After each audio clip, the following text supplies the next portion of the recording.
Hello and welcome to the second episode of the Dead Man Mode series. Have a look at this, boys. Our Vesta Spear bought overnight for 220k. 220k for this thing that's just so broken.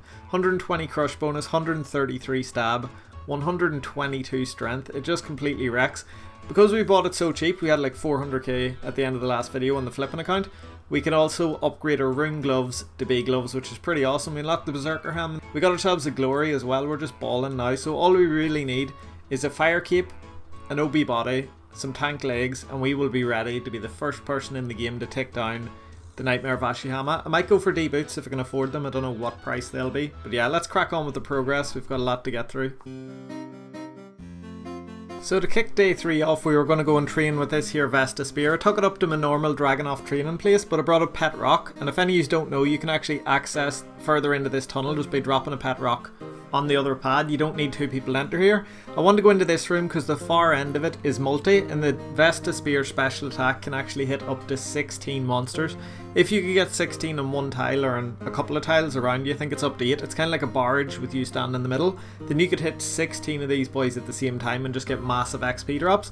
But I actually discovered an insane training spot by accident. So I had this thing in Crush. And even in Crush, I was rarely missing. I was hitting like 8 out of 10 with no zeros. It's just always accurately hitting these things as if they had no defense. So this thing completely melts them on Crush. But once I noticed their stats, I actually went to the wiki to see their drops. I didn't think about their stats. I just thought, oh, this thing's going to wreck them. They're only level 88. But have a look at these boys' stats. I never knew there was any monster in the game that had negative stab defense. That's pretty crazy. Now, I know you're probably thinking, oh, who cares about negative stab defense? The best weapon in the game is a slash weapon, surely? Well, it used to be. The whip used to be the best weapon in the game for training, but it no longer is the best in slot. Now you have the Inquisitor's Mace from the Nightmare, you have the Blade of Seldor from the Gauntlet, but you also have the Rapier from Theatre of Blood, a tier 75 stab weapon. That's one of the best weapons in the game. If you used it here, it might be more XP per hour than Nightmare Zone, which is pretty crazy. Now you're probably saying, no, Nightmare Zone has overloads, Nightmare Zone's the best place in the game. But overloads are just divine potions. Like, that's exactly what they do to you. They boost your stats up to the max for 5 minutes. That's what divine potions do. So you can use overloads anywhere in the game at the moment. It doesn't boost your stats higher. It's not like raids overloads. You know, overloads are no longer that good. So this place might be better than Nightmare Zone. I'm not saying it is. I'd love to get a rapier and test it. I might do that when I go back to the real game, but it is insane in Deadman mode.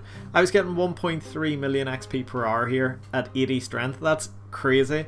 Now I know you're probably saying, oh, it's 10 times XP. That's still 130,000 XP per hour in the normal version of the game. Like, that's pretty awesome. Maybe I'm missing something. Is Deadman mode 15 times? I know it was 20 times the first 30 minutes when you start, but then I think it drops to 10 times XP.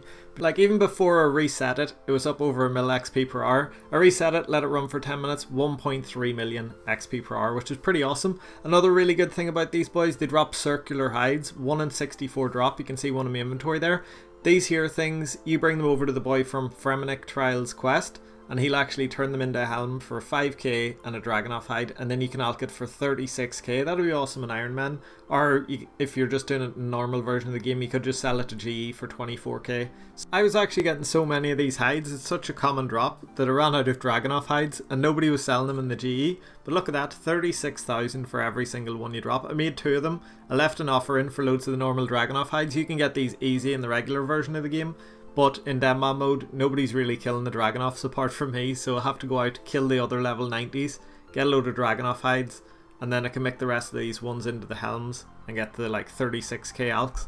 And that first trip out there, I managed to get 6 of these circular hides, which is just awesome. Like, I was thinking the only big drops I'd be getting would be like the Berserker helms, the Archer helms, the Warrior helms, all those ones, you know. But these things are much more common. You get them all the time pretty much, and they go for the same amount of money once you make them. So we had an awesome training spot where we could make absolute bank, get our stats up really fast, and they flew in. We also got a load of supply drops off these dudes. We made a load of those helms to alch. And then I was thinking, what big upgrade should we go for today? I decided there's 2 things that I really want to do early on in this account. I want to get the Slayer out of the way before there's really high level PKers running about all over the game making Slayer really hard. We need 55 Slayer to be able to wear Slayer staff, to use that like Slayer dart thing on the pillars when we're killing the Nightmare.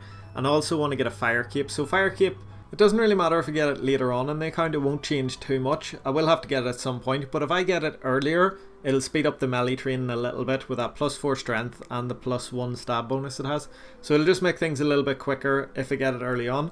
I know a lot of you guys will hate me for burying dragon bones manually. I know it's much better to bring them over to the Ectofuncus. Ectofunctus? What is that thing called?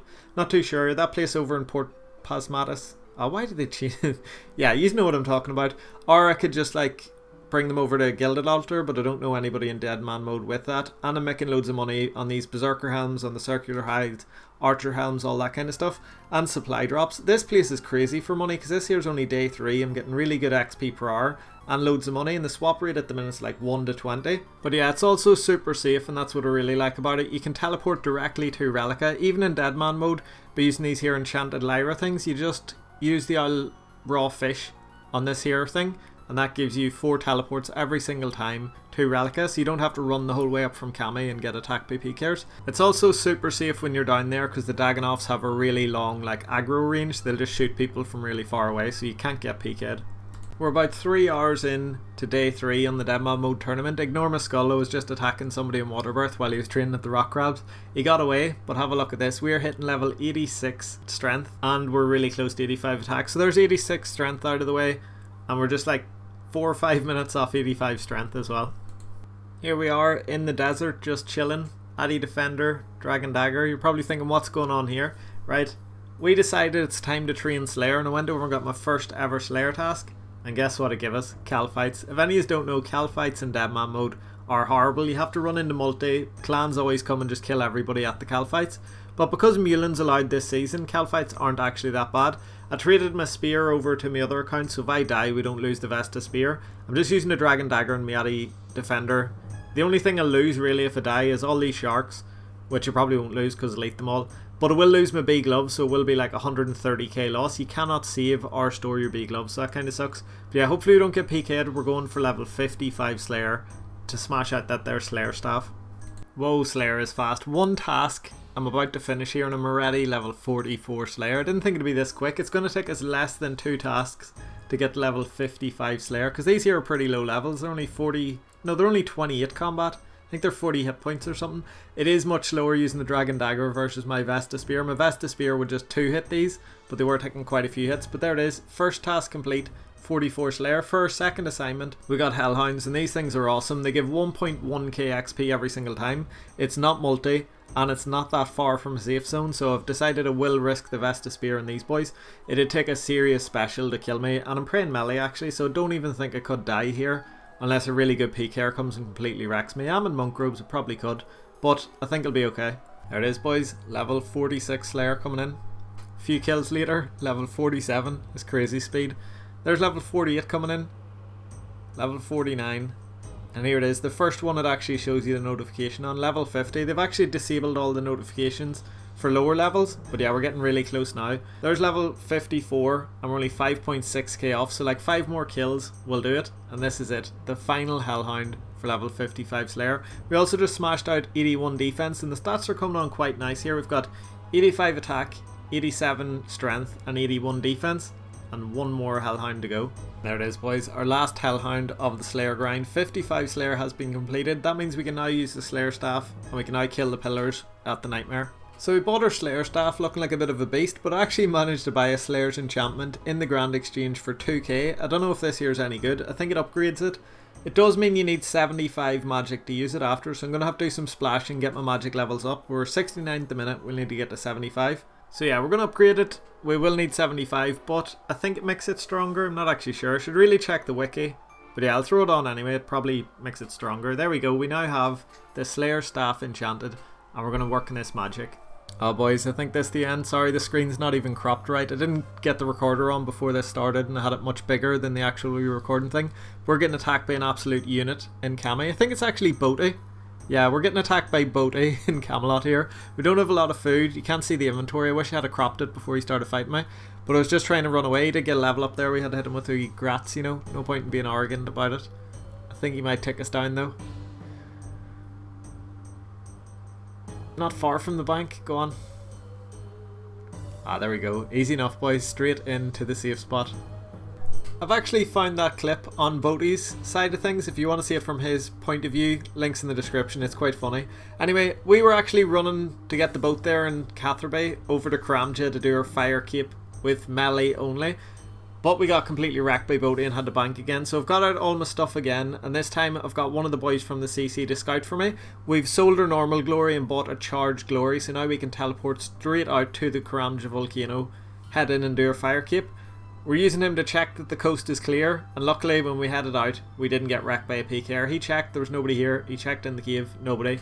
So we headed in to do our fire cape attempt without any range. First attempt we got completely wrecked by the wee dude, so I left, head up to full health, and knew now I need to pray melee even against the small ones. But when I left there was a 2-minute delay, so I actually had to hide out there in multi for 2 minutes. Here it is, the proper attempt. The first 31 waves were fine, but wave 32 we had a massive problem. So usually what you do is you pray mage, you stand one tile away from the big dudes, the 360s, the mages, and you attack him every single time he throws his mage fire attack at you, you know. But this here spear is actually too slow to do that, so we had no way of dealing with these 360s. I could have just flinched him, but I would have got 1 hit in for every 2 to 3 of his hits. It wouldn't have been 1 to 1, which means this here full fire cape attempt would have took so long that it would have ran out of prayer. So I had to make up a new method to do this entire thing than what I had planned before I came in here. So what we're doing is flinching the entire fire capes. Every single level 360 I'm going to flinch them from this spot. This is going to go from like a 1 hour fire cape attempt to like 3 hours, but we've no other way. I couldn't be bothered going and training my range. In hindsight, I probably should have went and trained my range. So here it is, the last 360. Once we kill this, Jad will spawn, and then we're going to just flinch him down. It shouldn't be too hard because we have Jad just spawning up there in the north. We do need to like lure him out a wee bit to get him on this here wall. On the east wall, he can't flinch on that north side. So I'm going to lure Jad out and hopefully he won't one hit me. I don't think he can actually, because his max hit is 98 and I'm sitting brewed up on 99 HP. So even if he does hit me, because I can't really see what he's doing there. And yeah, we got it, we're okay. If he had hit me, max hit's 98, I had 99, it would have been okay.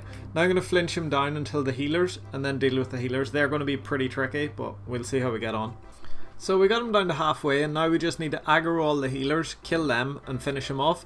But something really strange here happened. So hit the first one, hit the second one, hit the third one. So that's 3 out of the 4 healers hit while I'm flicking Jad's prayer, staying out of his range, doing all that kind of stuff. Then hit the 4th one and ran into a safe spot. I have hit all 4 healers now and I run to this safe spot, but for some reason that first healer, or the second healer actually, just completely ignored that I hit him. Didn't look at me, didn't aggro me, and instead healed Jad up to full health. For any of you who don't know, if Jad gets healed the whole way to full health, next time you hit him down halfway, more healers will spawn. So we're pretty royally screwed by that second healer, and I definitely hit him. You can go back and watch the clip. I hit him a slap, he just didn't turn around. So anyway, I tried to like get all the healers trapped behind Jad, and this was the biggest mistake I could have done. I thought if I ran through him there, Jad would have followed me and the healers would have stuck behind him, but instead they pushed Jad out of the safe spot across from the wall 1 tile. Now he's no longer safe spotted. This square is no longer safe. So I was a bit wrecked here. I had to run out of view to try and get the healers away from Jad. I got slapped for a 58. I'm down to 15 health here. It's not looking good. I've 1 sip of brew left and we ran into the safe spot and it is not looking good at all. We flicked on Pray Melee, dealt with all these healers, but now we're sitting on 17 HP, 1 sip of brew, and Jad that's going to spawn the healers again. I'm going to have to hit all 4 of those level 108 monsters. They're going to hit me back and I have to be praying whatever Jad's attacking with. I cannot pray melee. So what do we do in this situation? If we carry on the fight and the healers spawn and we aggro them, we die, we lose, we don't get the fire cape, and we've just spent like 3 hours flinching all these monsters to get up to Jad. What's the solution here? I'm going to give you 3 options and we see who's the big brains that can work this out. Do we A, finish off the fight and hope the healers don't hit us? We are wearing quite tanky gear. We could maybe tank with 18 HP and hope that those 4 level 108s don't kill us by the time we get in the safe spot. Do we B, do nothing? Or do we C, quit, train up our range and get fire cape like a normal person? If you said option B, do nothing, you're actually correct. The right thing to do here is to do nothing and wait for rapid heal to give us enough hit points to deal with the healer. So we chilled out for like 15 minutes with rapid heal on, then we drank our last sip of brew. We did flinch him down to halfway, and here's where the boys are. Now a look at this. I was telling the boys, we actually streamed this, and I was telling them what I was going to do here. Run across to the far side, because I don't want to run through him again so that he'll get these here healers, you know, in between him and the wall and ruin the safe spot. I used the Vesta Spear special attack. It makes you immune from melee damage for 5 seconds. I ran away from Jad so that the healers would come closer to me. Then I ran through him, and if he had hit me with melee there, it would have hit a guaranteed 0. I was immune from melee attacks from both the healers and Jad, and I was able to run through him that time because it lured the boys far away. Big brain play if you ask me, but now we have the healers trapped. Well, 3 out of 4 of the healers trapped. Actually killed one by accident. So one healer is still in our way from getting our fire cape. If this healer spawns in the wrong place, we could be ruined. There's only actually one tile in this entire place that would be nice to see him spawn. And guess where he spawns? That's right, the RNG gods were shining on us today. We got a bit of insanely good luck here. He could have spawned anywhere in the caves, and it would have meant we'd have to leave this safe spot, run out, and possibly ruin the lure. But he spawns in the one location that means I don't have to leave this safe spot. He just walks up right in front of us, gets one heal off on Jad, and we're able to finish him. Because Jad is now still under full hit points, that means we can just flinch him down to 0 and get our fire cape. Easy as. That is going to be the longest fire cape you've ever seen, I think. Maybe Randy's ones are actually much longer than this, but yeah, the longest one you'll ever see that was not intentionally planned to be a long fire cape attempt. This should have took 1 hour. Instead it took us about 4, but there's one other thing we haven't talked about here. This is Deadman mode. As soon as I leave, there could just be a clan waiting there in multi ready to kill me. I've asked some of the boys to scout outside to make sure that doesn't happen, and I've brought in a teleport with me, so as soon as I kill the Jad, I run away from the healers to keep me out of combat, and as soon as I leave, I spam clicking this thing to get me away. The 2 scouts were out there, but do you see that white dot on the map just running in as soon as I teleported away? I didn't actually see that till I watched it back, but oh, that was close. So the boys here actually got a clip and they've sent me it. A PKer was waiting outside for us to finish that attempt. He was watching me stream ready to kill me as soon as I got the fire cape. But we did it, boys. 230 minutes. 1 KC Jad, fire cape, melee only. Terrible plan, do not recommend doing this at all. If you're doing a melee only fire cape, use a 2.4 second attack speed weapon, you know, like a whip, because this thing just did not work in the 360s, but we got it done anyway. No food left, pretty low on supplies, but we've got the fire cape, a massive upgrade on the account. So now we've got the cape, we've got the weapon, we've got the helm, we've got the gloves, we've got the staff. What are we missing? We just need a tank set of legs, because I don't really count dragon legs as tank legs. I think we need to upgrade our legs. We need the obsidian body, maybe D boots. I don't know what we're putting in the ring slot, but we are getting very close to the Nightmare of Ashihama. If you guys have enjoyed the video, hit all them buttons below. It helps with the owl algorithms and all that crack. And I'll be out with the next video where we'll be taking on the Nightmare of Ashihama very soon. Take it easy, lads. Bye.